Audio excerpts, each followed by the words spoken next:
Welcome to my channel Brilian Indra Suara. Mari kita berteman dengan cara klik tombol subscribe dan nyalakan lonceng notifikasinya supaya kamu jadi yang terupdate. Assalamualaikum warahmatullahi wabarakatuh. Selamat pagi dan salam sejahtera untuk kita semua.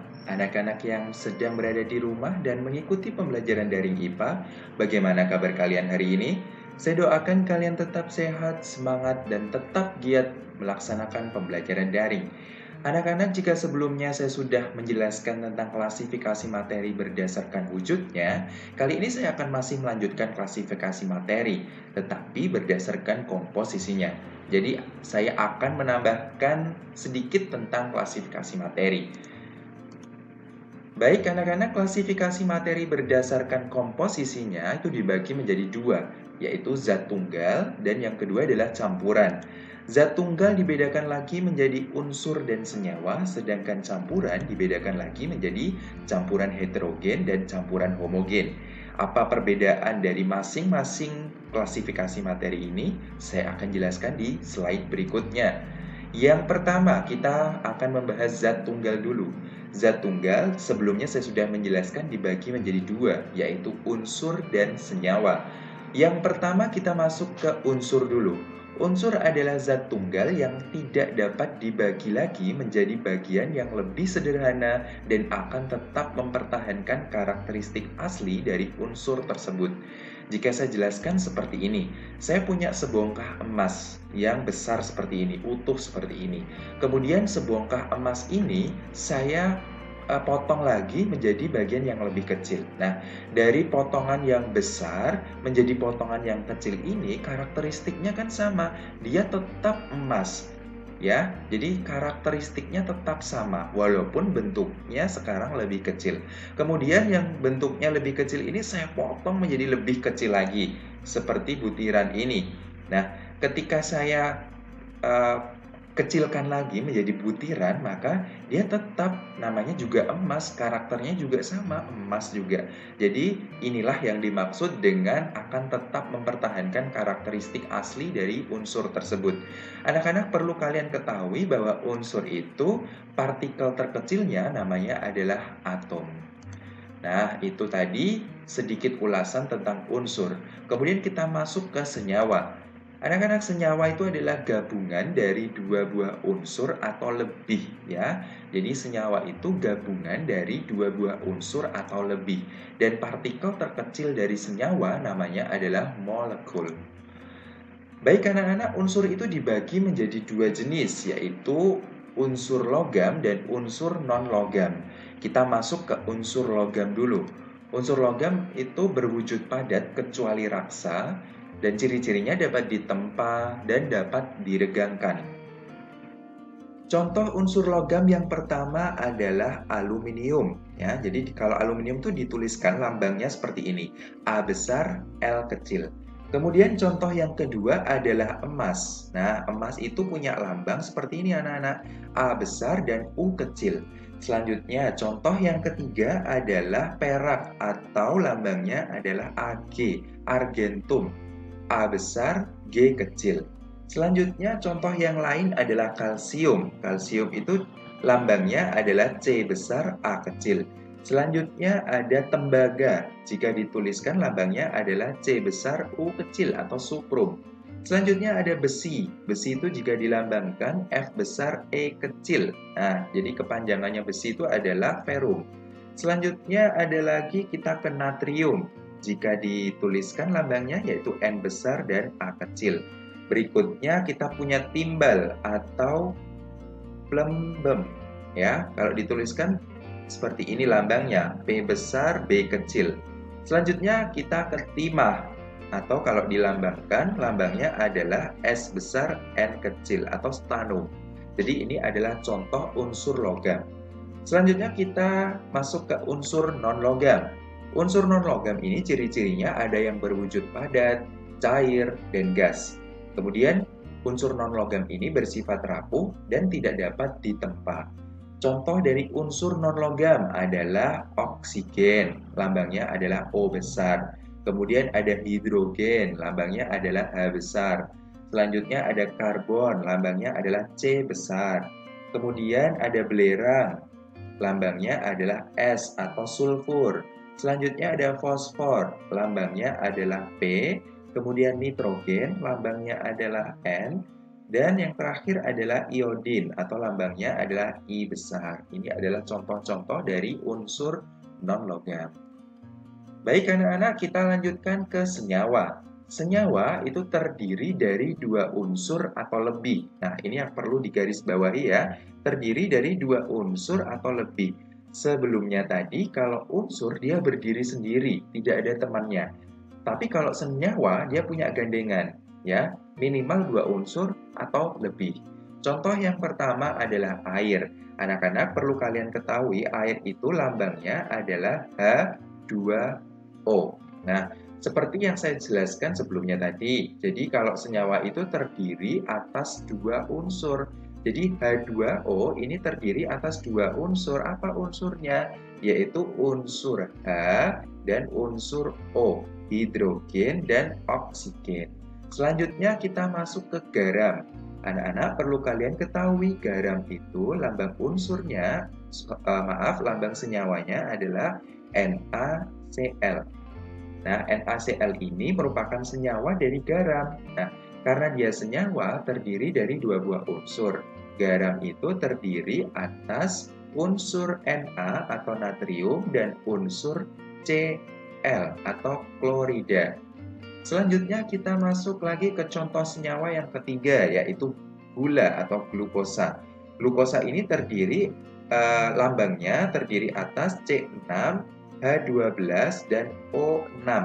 Nah, gula atau glukosa ini terdiri atas tiga unsur. Yang pertama ada unsur C, selanjutnya ada unsur H atau hidrogen, dan yang terakhir ada unsur O atau oksigen. Nah, seperti itu anak-anak. Nah, kemudian kalau kalian tanya misalkan, Pak ini H2O. Nah, 2 ini maksudnya apa? Maksud dari 2 ini adalah jumlah unsurnya. Jadi jumlah unsurnya H ada 2 dan jumlah unsurnya O ada 1. Kemudian NaCl karena tidak ada angkanya sehingga Na ini unsurnya ada 1 dan Cl-nya unsurnya ada 1. Kemudian kalau glukosa atau gula ada C6H12O6. Jadi ini menandakan unsur C-nya ada 6, unsur H-nya ada 12 dan unsur O-nya ada 6. Seperti itu anak-anak. Berikutnya pada senyawa, senyawa itu sifat senyawa beda dengan sifat penyusunnya. Contohnya tadi air atau H2O. H2O itu perlu kalian ketahui anak-anak, seperti yang kalian lihat kalau air itu bentuk zatnya, wujud zatnya adalah cair. Nah, karena dia senyawa, dia akan terdiri atas dua buah unsur, unsur H dan unsur O, hidrogen dan oksigen. Nah, anak-anak, H2O atau air ini tersusun atas hidrogen dan oksigen.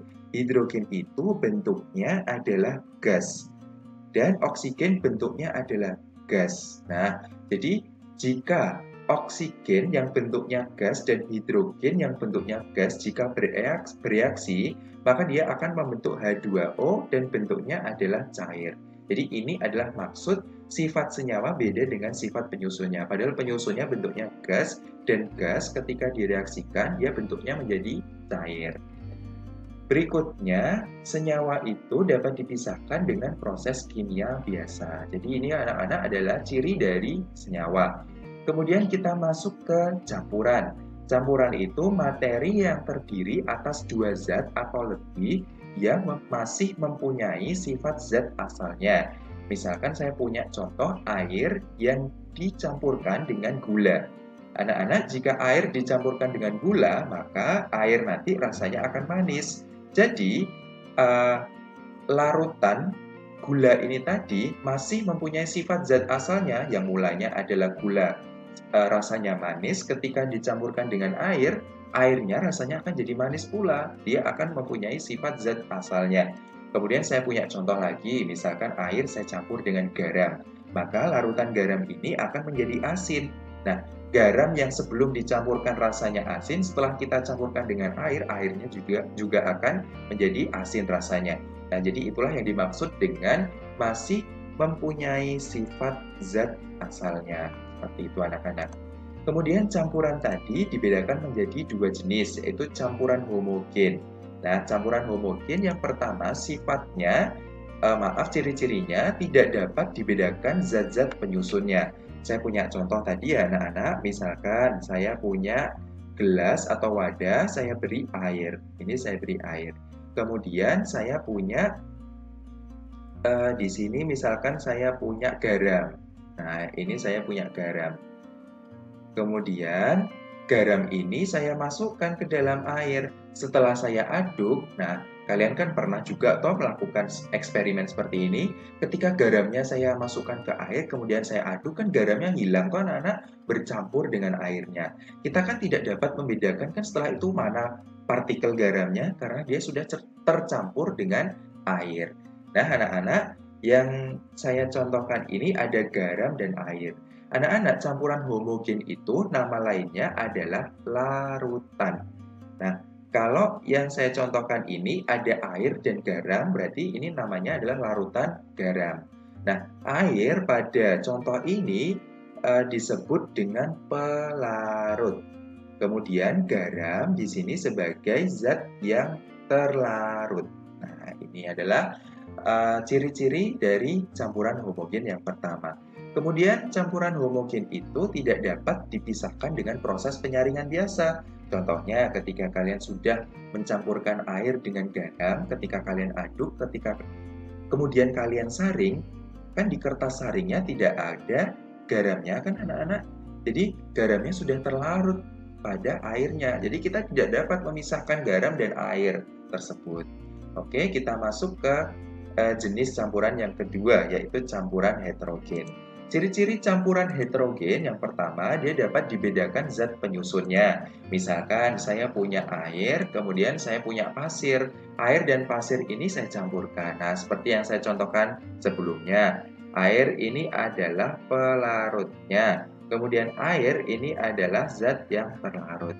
Ketika saya campurkan, kan bentuknya seperti ini kan anak-anak, setelah saya endapkan, nah kita kan dapat membedakan, oh ini adalah airnya, kemudian oh ini adalah pasirnya. Kita dapat membedakan zat penyusunnya. Berbeda dengan homogen tadi, ketika garam kita campurkan, kan kita sudah tidak bisa membedakan mana garam yang sudah tercampur tadi. Kalau pasir kan kita masih bisa, ketika diendapkan, oh itu pasirnya ada di bawah, airnya ada di atas, seperti itu. Kemudian ciri yang kedua, campuran heterogen itu dapat dipisahkan dengan proses penyaringan biasa. Contohnya, ketika misalkan kalian sudah mencampurkan air dan pasir, ketika kalian saring, nanti di kertas saringnya kan akan ada pasirnya.